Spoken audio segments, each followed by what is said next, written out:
આપ સર્વોને હેતપૂર્વક જય શ્રી સ્વામિનારાયણ। આજની સત્સંગ કથા વાર્તા નિજ મંદિર સાવરકુંડલા શ્રી હનુમાન જયંતી વિશેષ।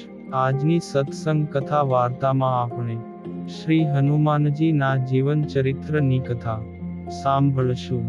શાસ્ત્રાનુસાર કળિયુગમાં જીવંત દેવતાઓમાં એક હનુમાનજી છે। તેથી જ રામાયણમાં રામ ભક્ત તરીકે અને મહાભારતમાં અર્જુનના રથ પર તેઓ વિરાજમાન દેખાય છે। હનુમાનજીને સૌથી જલ્દી પ્રસન્ન થનારા દેવ પણ માનવામાં આવે છે। તેઓ ભગવાન શિવના 11માં રુદ્ર અવતાર કહેવાય છે। દર વર્ષે ચૈત્ર માસની પૂનમે હનુમાન જયંતી ઉજવાય છે। હનુમાનજીનો જન્મ દિવસ વર્ષમાં 2 વાર મનાવવામાં આવે છે। પહેલો જન્મ દિવસ ચૈત્રી પૂનમે અને બીજો કારતક મહિનાની 14સે મનાવાય છે। શાસ્ત્રોનું કહેવું છે કે હનુમાનજીની પૂજા કરવાથી રાહુ અને શનિ દોષની પીડાથી મુક્તિ મળે છે। વળી કહેવાય છે કે હનુમાનજીના માતા અંજના એક અપ્સરા હતા। તેમને ઋષિના શ્રાપને લીધે પૃથ્વી પર જન્મ લેવો પડ્યો। આ શ્રાપથી એમને ત્યારે જ મુક્તિ મળશે જ્યારે તેઓ સંતાનને જન્મ આપશે। વાલ્મીકી રામાયણ મુજબ કેસરી શ્રી હનુમાનજીના પિતા હતા। તે સુમેરુ રાજ્યના રાજા અને બૃહસ્પતિના પુત્ર હતા। અંજનાએ સંતાન પ્રાપ્તિ માટે 12 વર્ષો સુધી ભગવાન શિવની તપસ્યા કરી અને ફળ સ્વરૂપે હનુમાનજીનો જન્મ થયો હતો। વળી એક વખત અયોધ્યાના રાજા દશરથે વશિષ્ઠ ઋષિના આશીર્વાદથી પુત્ર પ્રાપ્તિ માટે પુત્ર કામેષ્ટી યજ્ઞ કરાવ્યો। તેની પૂર્ણાહુતિના સમયે અગ્નિકુંડમાંથી અગ્નિ નારાયણ સુવર્ણ પાત્રમાં પ્રસાદ લઈને બહાર આવ્યા। અગ્નિદેવે દશરથ રાજાને કહ્યું કે, હે રાજન, તમે આ પ્રસાદ તમારી રાણીઓને આપશો, જેથી તમારે ત્યાં પુત્રોનો જન્મ થશે। આ પ્રસાદ લઈ રાજા દશરથ કૌશલ્યા અને સુમિત્રા પાસે ગયા। ત્યારબાદ રાણી કૈકેયીને આ પ્રસાદ આપવા ગયા। તે દરમિયાન કુદરતી એક આકસ્મિક ઘટના ઘટે છે। આકાશમાંથી એક સમળી આવીને આ પ્રસાદ લઈ આકાશમાં ઉડી જાય છે। એ દરમિયાન અંજન પર્વતમાન અંજની માતા પંચાક્ષર શિવ મંત્રનો જપ કરતા હતા। ભગવાન શંકરના જેવો મને દીકરો થાય, મહાજ્ઞાની મહાન વીર પુત્ર થાય, તેવી અંજનીમાની ઈચ્છા હતી। આ ક્ષણે શિવજીની પ્રેરણાથી સમડી એ પવનદેવ મારફતે કૈકેયીના હાથમાંથી ઉઠાવેલો પ્રસાદ અંજનીમાના હાથમાં પધરાવ્યો। માતાજીની આંખો બંધ હતી। શિવજીએ જ મને આ પ્રસાદ આપ્યો છે તેવું સમજીને અંજની માતા તે પ્રસાદ આરોગી ગયા। પ્રસાદ ગ્રહણ કરવાથી પેટમાં ગર્ભ રહ્યો અને 9 માસ પરિપૂર્ણ થયા છે। પરમ પવિત્ર ચૈત્ર માસ શુક્લ પક્ષ પૂર્ણિમા તિથિએ બરાબર સૂર્યોદયનો સમય થયેલો છે। ત્યારે શ્રી હનુમાનજીનું પ્રાગટ્ય થયું છે। બ્રહ્મા, વિષ્ણુ, દેવો, ગંધર્વો, ભગવાન શંકરના 11માં રુદ્ર તરીકે પ્રાગટ્યને પામેલા હનુમાનજીને પુષ્પ વર્ષાથી વધાવે છે। સમગ્ર સૃષ્ટિ પુલકિત થઈ છે। અંજન પર્વતની ગુફાઓમાંથી વાનર યોદ્ધાઓ તથા સમગ્ર પ્રાણીઓ અંજની પુત્ર પવનસુતના દર્શને આવ્યા છે। અંજની માતા તથા તેમના સમગ્ર પરિવારમાં પુત્ર જન્મની વધામણી થાય છે। જન્મતાની સાથે જ બાળક પડખું ફેરવે છે તથા તેની આસપાસ પ્રકાશનો પુંજ ફેલાયો છે। આ અદ્ભુત દર્શનથી પુત્રના લક્ષણો પારણામાંથી જ દ્રશ્યમાન થયા છે। ભગવાન શ્રી રામના પ્રાગટ્ય સાથે સંકળાયેલ શ્રી હનુમાનજીનું પ્રાગટ્ય વિધિ વિધાન છે। પવનસુત જન્મથી બહુ બળવાન હતા। સૂર્યનો ઉદય થયો તે વેળાએ પવનસુત સૂર્યને ફળ સમજીને પવન વેગે આકાશ માર્ગે છલાંગ મારી દોડી ગયા, ને સૂર્યને ગળી ગયા. તેમનું આખું શરીર સિંદૂર વર્ણું થઈ ગયું. આખા બ્રહ્માંડમાં અંધકાર છવાઈ ગયો, હાહાકાર થઈ ગયો. દેવોના રાજા ઇન્દ્રએ અંધકારનું કારણ જાણીને તેને ગળી ગયેલા બાળક પર વજ્રનો પ્રહાર કર્યો. ત્યારે બાળકનું ડાબું જડબું તૂટી ગયું. ત્યારથી પવનસુત હનુમાન તરીકે ઓળખાયા. હનુ એટલે દાઢી, જડબું. પોતાના બાળક પર ઇન્દ્રના વજ્ર પ્રહારથી પવનદેવ કોપાયમાન થયા. તેમણે ત્રણે લોકમાં વાવાનું બંધ કરી દીધું. બધા દેવો પણ ગભરાઈ ગયા. પવનદેવને પ્રસન્ન કરવા માટે બ્રહ્માજીએ વરદાન આપ્યું કે, હે પવનદેવ, તમારો આ પુત્ર યુદ્ધમાં કોઈ પણ શસ્ત્ર કે અસ્ત્રથી અવધ્ય થશે. તેનું આખું શરીર વજ્રનું થશે. તે બળવાન થશે. તે વજ્ર અંગબલી થશે. ત્રણે લોકમાં અજન્મા અમર થશે. અપભ્રંશ થતા પવનપુત્ર ત્રણે લોકોમાં બજરંગ બલીના નામથી પૂજાવા લાગ્યા. આજે કલિયુગમાં પણ ચિરંજીવી પાત્રોમાં હનુમાનજીનું સ્થાન છે. લોકમુખે પણ ગવાય છે કે, તને ચઢે તેલને સિંદૂર રે, હનુમાન બજરંગી. આજે પણ જ્યાં જ્યાં રામકથા થાય છે, ત્યાં હનુમાનજી કોઈ ને કોઈ સ્વરૂપે અવશ્ય હાજરી આપે છે. તેથી રામકથાકાર પ્રથમ હનુમાનજીની સ્થાપના કરીને ગણેશ સ્થાપન કરે છે. કથાના મંગલાચરણમાં મંગલમૂર્તિ મારુત નંદન, સકલ અમંગલ મૂલ નિકંદન ગવાય છે. વિઘ્ન હર્તા ગણાધિપતિ ગણપતિ દાદાની જેમ જ હનુમાનજીને વંદન કરીને કથાકાર કથાની શરૂઆત કરે છે. શ્રી રામજીના પરમ ભક્ત હનુમાનજીનો ભગવાન શ્રીરામ પોતે પણ યશ ગાય છે. પરાક્રમ, ધૈર્ય, બુદ્ધિ અને ચાતુર્યથી રામાયણના અગ્રણીઓની હરોળમાં હનુમાનજીએ સ્થાન મેળવ્યું છે. આ ઉપરાંત પ્રજા સમસ્તના હૃદયમાં વિરલ સ્થાન મેળવ્યું છે, જેમની સ્વામી નિષ્ઠા અને સેવા ભક્તિ અનન્ય છે. હનુમાનજી કરોડો લોકોના આરાધ્ય દેવ અને પ્રેરણા મૂર્તિ છે. નિત્ય હનુમાન ચાલીસાનો પાઠ કરવાથી કે અન્ય ઉપાસના ભક્તિથી હનુમાનજીનું સ્મરણ કરવાથી જીવનમાં આવનારા સંકટોમાંથી મુક્તિ મળે તથા ભૂત પિશાચ જેવી આસુરી શક્તિઓ નિકટ આવી શકતી નથી. તેવી અપાર શ્રદ્ધા ભક્તોના હૃદયમાં હોય છે. વળી એવી પણ માન્યતા છે કે શ્રી રામચરિતમાનસ રામાયણની રચના 7 મોક્ષપુરી, અયોધ્યા, મથુરા, માયા, કાશી, કાંચી, અવંતિકા, પુરી, દ્વારામતી ચૈવ સતપૈતા મોક્ષદાયિકા ના સંદર્ભમાં થઈ છે. અયોધ્યા એટલે બાલકાંડ, મથુરા એટલે અયોધ્યાકાંડ, માયા એટલે અરણ્યકાંડ, કાશીપુરી એટલે કિષ્કિંધાકાંડ, કાંચીપુરી એટલે સુંદરકાંડ, અવંતિકા એટલે લંકાકાંડ અને પુરી એટલે ઉત્તરકાંડ છે. શ્રી રામચરિતમાનસના આ 7 ઘાટ પણ કહેવાય છે, જેમાં શ્રી હનુમાનજીની યશગાથા સુંદરકાંડમાં છે. આ કાંડનું નામ સુંદરકાંડ કેમ છે? બીજા બધા કાંડના નામ ભગવાન શ્રી રામની લીલા ચરિત્રોને અનુરૂપ છે. જ્યારે આ કાંડમાં હનુમાનજીની ભક્તિ, શક્તિ અને યુક્તિને કારણે સીતાજીની મુક્તિનો માર્ગ ખુલે છે, તો ભક્તિ એ સુંદર છે. હનુમાનજીની શક્તિ પણ સુંદર છે. હનુમાનજી મોટા થતાં ઋષિઓને બહુ સંતાપતા, હેરાન કરતા.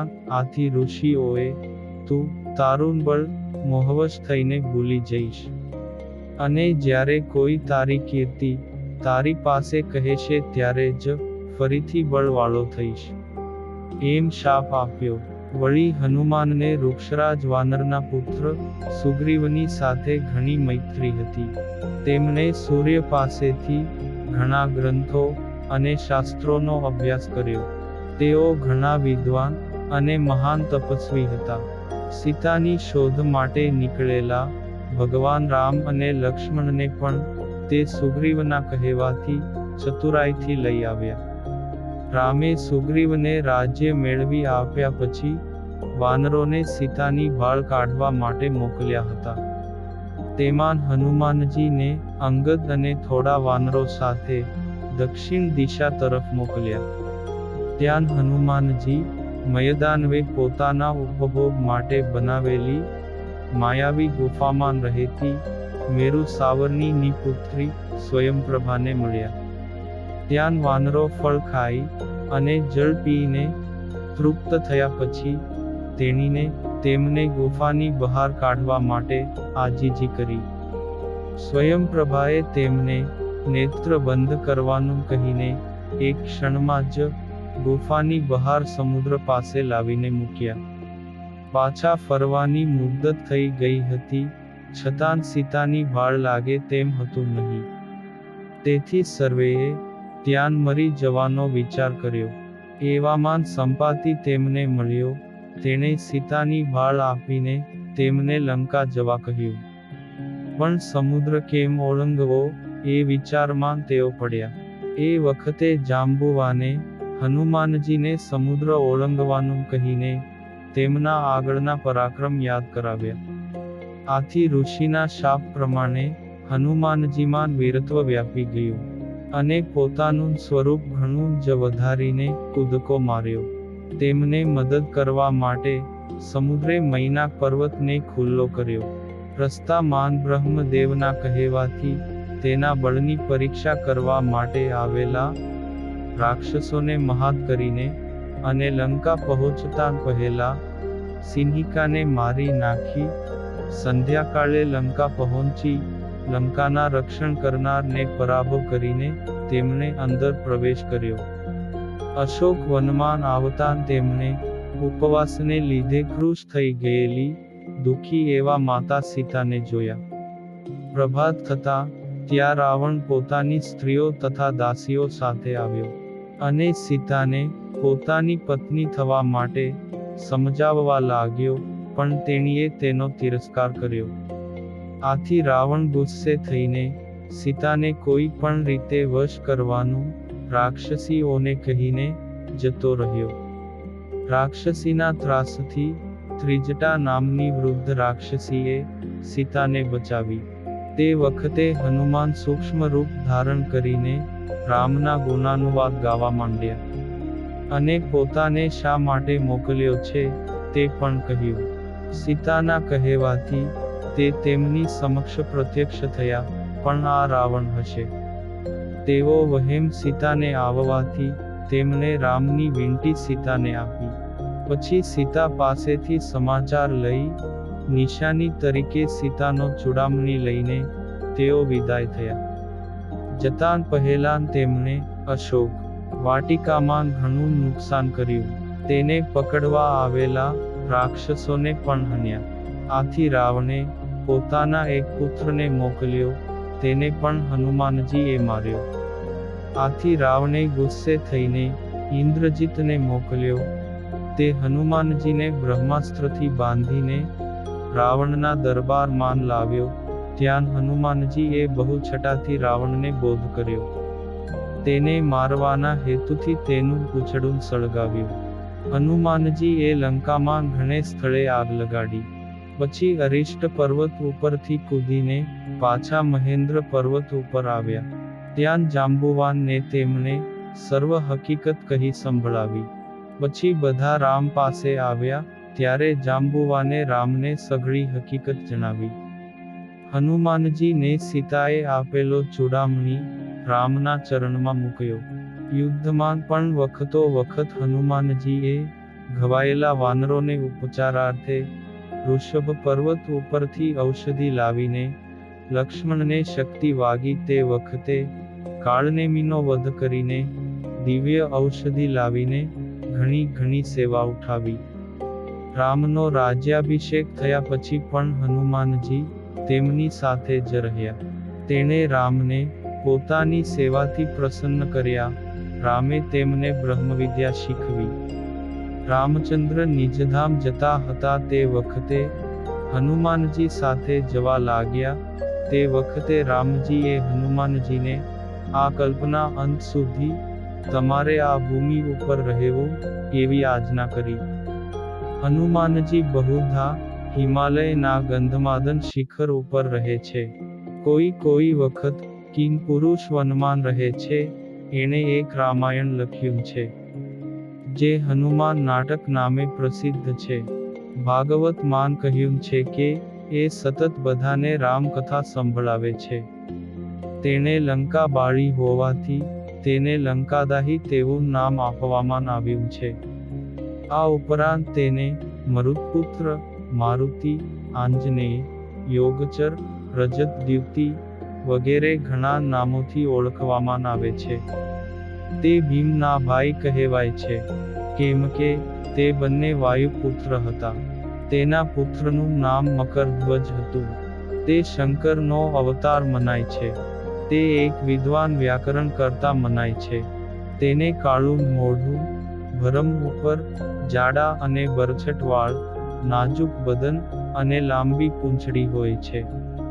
તે વજ્ર બાંધાના હતા ને ગરુડની માફક કૂદીને ઉડી શકતા હતા. આ દેવની અસ્પષ્ટ મૂર્તિને સિંદૂર, તેલ, અડદ અને આકડાના ફૂલની માળાથી પૂજન કરાય છે. આ હનુમાનજી રક્ષક અને આયુષ્ય વધારનારા દેવ ગણાય છે. તે નૈષ્ઠિક બ્રહ્મચારી કહેવાય છે એટલે કે તેઓ બ્રહ્મચારીઓના આદર્શ મનાય છે.